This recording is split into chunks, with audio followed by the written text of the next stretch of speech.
اعوذ باللہ من الشیطان الرجیم بسم اللہ الرحمن الرحیم۔ السلام علیکم دوستو، دجال کی آمد کب ہوگی، اس پر تینوں مذاہب کے درمیان اختلافات پایا جاتا ہے۔ عیسائی اور مسلمان دجال کو فتنہ جبکہ یہودی اسے اپنا مسیحا قرار دیتے ہیں۔ یہودی دجال کا ایسے انتظار کر رہے ہیں جیسے مسلمان امام مہدی علیہ السلام کا، اور عیسائی حضرت عیسیٰ علیہ السلام کا انتظار کر رہے ہیں۔ ہر نبی نے اس فتنے سے اپنی اپنی امتوں کو ڈرایا، مگر آپ صلی اللہ علیہ وآلہ وسلم نے اس فتنے کو انتہائی وضاحت سے بیان کرنے کے ساتھ ساتھ بہت سی نشانیاں اور اس سے بچاؤ کے طریقے اپنی امت کو سمجھا دیے۔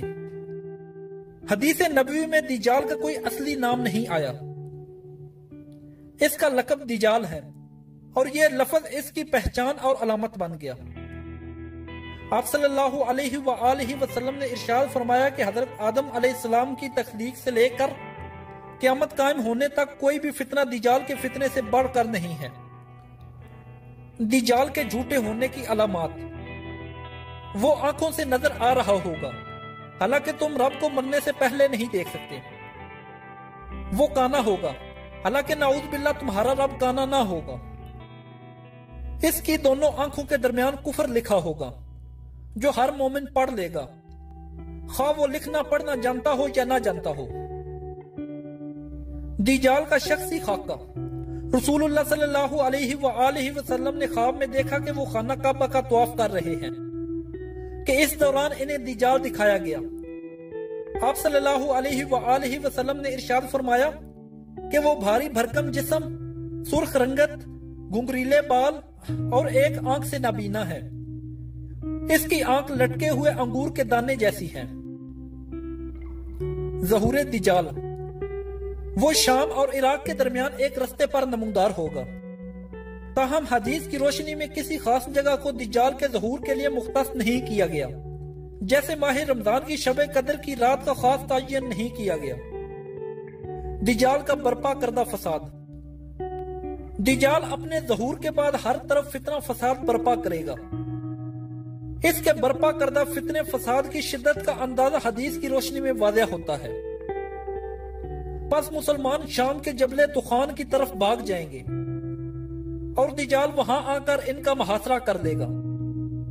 یہ محاصرہ بہت سخت ہوگا، اور دجال مسلمانوں کو بہت سخت مشقت میں ڈال دے گا۔ اور پھر فجر کے وقت حضرت عیسیٰ ابن مریم نازل ہوں گے۔ وہ مسلمانوں سے کہیں گے کہ اس خبیث کذاب کی طرف نکلنے سے تمہارے لیے کیا چیز ہے؟ مسلمان کہیں گے کہ یہ شخص ہے، لہذا اس کا مقابلہ مشکل ہے۔ دجال کی دعوت: دجال اپنے آپ کو سب سے پہلے نبی کہے گا، پھر خدائی کا دعویٰ کرے گا۔ اپنے پیدا کردہ شکوک و شبہات سے انسانیت کو پھسلاتا چلا جائے گا۔ اپنے آپ کو دجال نہیں بلکہ خدا کہے گا۔ نبی کریم صلی اللہ علیہ وآلہ وسلم نے فرمایا، جو دجال کی خبر سن لے وہ اس سے دور رہے۔ اللہ کی قسم، آدمی اپنے آپ کو مومن سمجھ کر اس کے پاس آئے گا اور پھر اس کے پیدا کردہ شکوک و شبہات میں اس کی پیروی کرے گا۔ دجال اکیلا نہیں ہوگا، بلکہ اس کے ساتھ اس کے ساتھی ہوں گے، یعنی یہ ایک عالمگیر فتنہ ہوگا کہ دجال کی پیروکاروں کی اکثریت یہودی عورتیں ہوں گی۔ دجال کے ساتھ اصفہان کے 70,000 یہودی ہوں گے جو ایرانی چادریں اوڑے ہوں گے۔ یہودیوں کے ہاں اس مسیحا کو آل داؤد میں مانا جاتا ہے۔ حقیقتاً یہودی جس مسیحے کا انتظار کر رہے ہیں وہ وہی دجال ہوگا۔ دجال کی طاقت: اللہ تعالیٰ نے دجال کو غیر معمولی صلاحیتوں سے نوازا ہوگا، تاہم وہ اس کا استعمال برائی اور شر پھیلانے میں کرے گا۔ اس کے پاس آگ اور پانی ہوں گے، جو آگ نظر آئے گی وہ ٹھنڈا پانی ہوگا، اور جو پانی نظر آئے گا وہ آگ ہوگی۔ اس دجال کے پاس روٹیوں کا پہاڑ اور پانی کا دریا ہوگا، مطلب یہ کہ اس کے پاس پانی اور غلہ وافر مقدار میں ہوں گے۔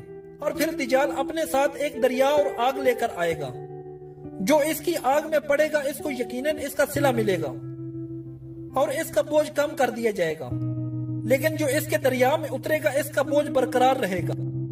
اس کا قبضہ تمام زندگی بخش وسائل مثلا پانی، آگ اور غلے پر ہوگا۔ اس کے پاس بے تحاشا دولت اور زمین کے خزانے ہوں گے۔ وہ زمین پر اس طرح چلے گا جیسے ہوا بادلوں کو اڑا لے جاتی ہے۔ اس کے گدھے کے کانوں کے درمیان 40 ہاتھ کا فاصلہ ہوگا۔ وہ ایک نقلی جنت اور دوزخ اپنے ساتھ لے کر آئے گا۔ وہ زندگی اور موت پر ظاہری طور پر قدرت رکھے گا۔ زندگی اور موت پر اس کا اختیار محدود ہوگا۔ دوستو، اللہ تعالیٰ سے دعا ہے کہ اللہ تعالیٰ ہمیں دجال کے فتنے سے محفوظ فرمائے۔ آمین رب العالمین۔ دوستو، آج کی ہماری ویڈیو بس یہی تک تھی۔ اگر آپ کو ہماری ویڈیو پسند آئی ہے تو اس ویڈیو کو لائک کریں، شیئر کریں اور کومنٹ میں اپنی رائے کا اظہار ضرور کریں، اور ہمارا چینل عثمان علی ٹی وی ضرور سبسکرائب کر دیں۔ تھینک یو، اللہ حافظ۔